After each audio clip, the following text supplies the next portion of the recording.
To give a special shout out to this week's sponsor, Louisiana Judo, located at 222 Burgess Drive, Broussard, Louisiana.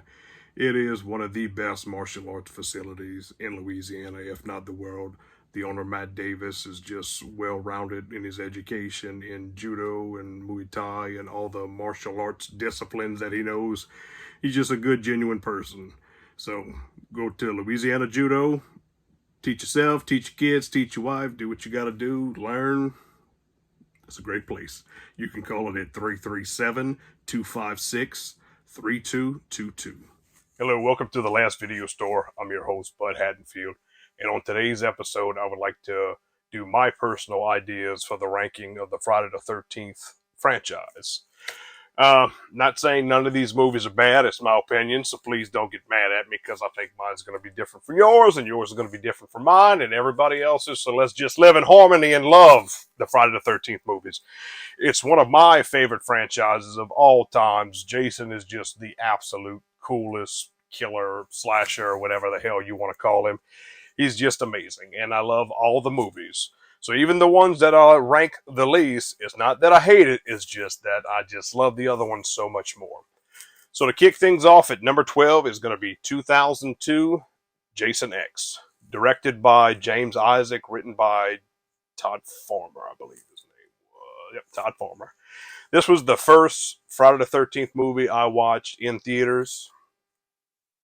It's not that great. It's Jason in space. You got some cool kills. You get David Cronenberg, Kane Hodder's last portrayal as Jason Voorhees. So, yeah.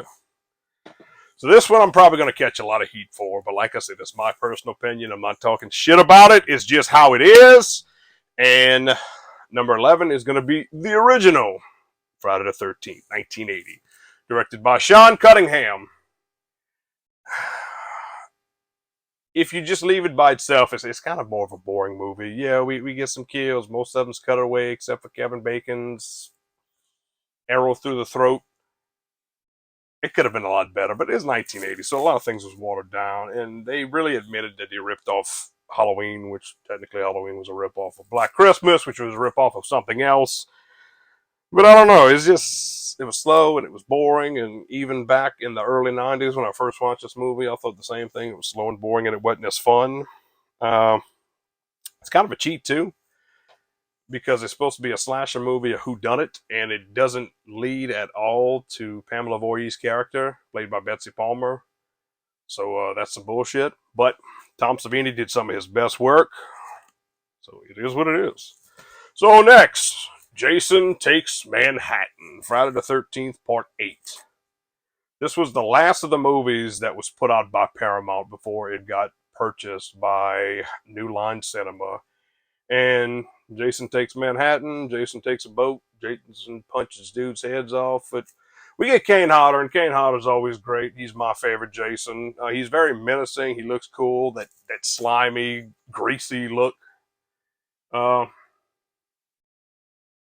This was also the last Friday the 13th of the 90s, coming out in 1989.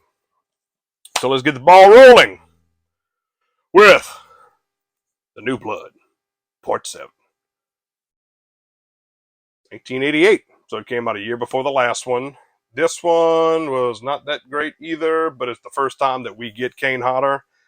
Like I said, he's great. He looks his best in this. It was directed by the late John Carl Buechler. Yeah, I got it right. We get some pretty cool kills. I know the MPAA really raped this movie, but it is what it is. All right, next, part 3. Friday the 13th 3D. Directed by Steve Miner, who also directed the second one, which the second one was a whole lot better than this one, but it is what it is. It tried the 3D thing like Jaws 3D, Amityville 3D. It is what it is. Richard Brooker played Jason. That was another one who passed away, so God rest his soul. He did a good portrayal of it. It was just, again, this one was kind of boring. It was the first time he got his mask. I know this is why that movie's just so well known, because before that he was Sack Jason, but it kind of had a weird turn where our lead female character, she was assaulted by Jason years beforehand, who looks exactly the same as she's seen him now.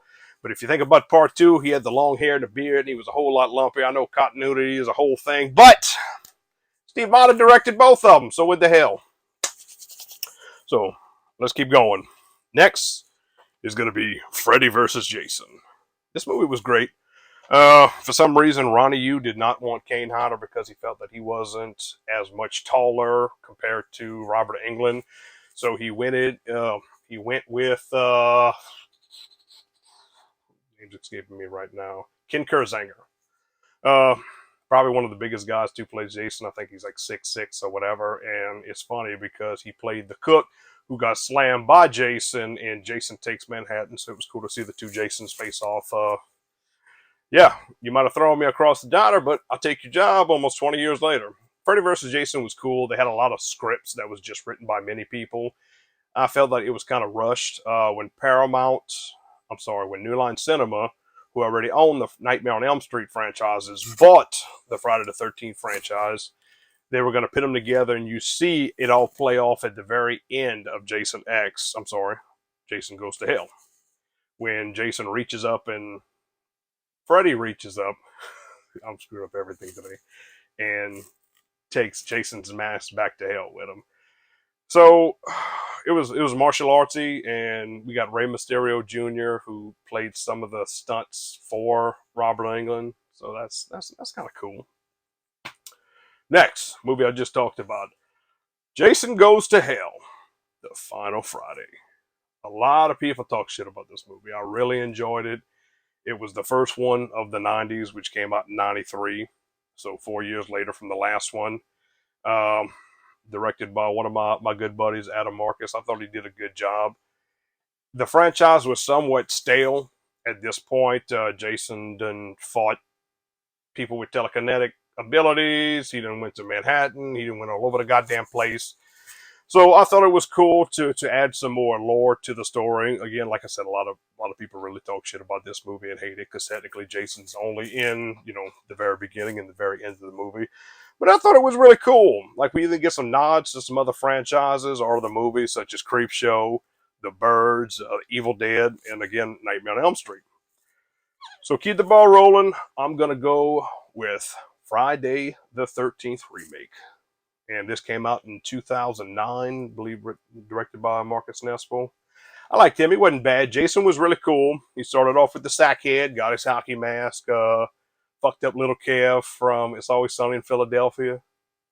You know, the dude who wasn't retarded. And I know retarded's not cool, so I don't ever call nobody retarded. I'm just saying it because it's a fact. So we got a lot of good kills. Lita Ford's pretty hot. You see some titties, good couple pair. It's not a bad time. So we get that cool sleeping bag kill, which is a homage to New Blood and Jason X. So this is the third sleeping bag kill of the franchise. So yeah, I liked it. Keep going. Jason Lives, Part 6. This was a good one. We get the turn because Part 5 was kind of a fake out. And beforehand, we had Ted White, who, again, God rest his soul, playing this Jason. So this one we get C.J. Graham, and he is just a complete badass. Like, he was the first time we get a zombie Jason, and it's really cool.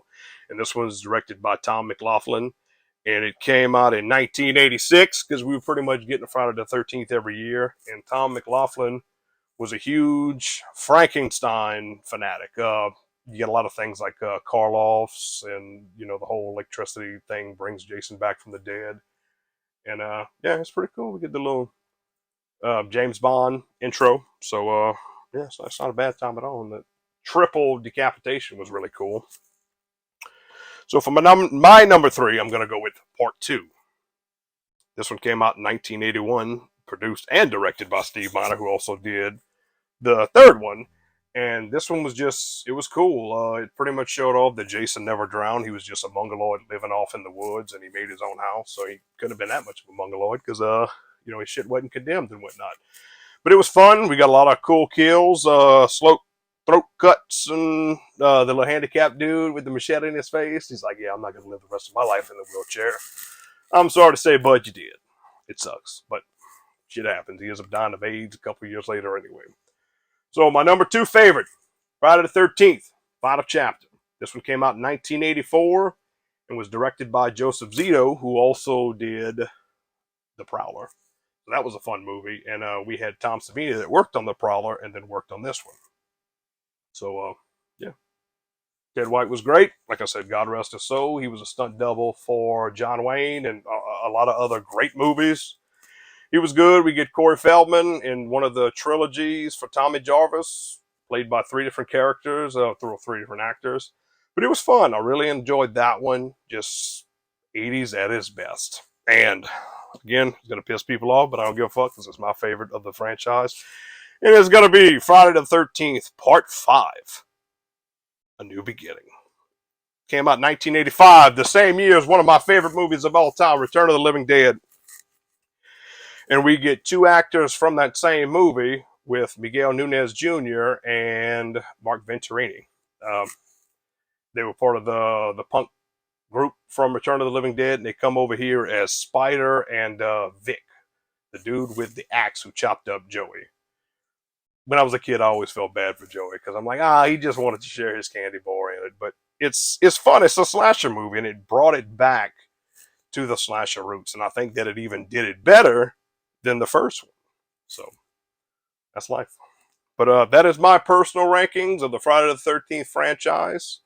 Tell me what you think yours is. I would love to hear it. We can talk about it. We can share. I won't get pissed off at you. Don't get pissed off at me. But like I said, enjoy the Friday the 13th that's up and coming. Thank you for checking out my videos. Hope you enjoy it. Like and subscribe.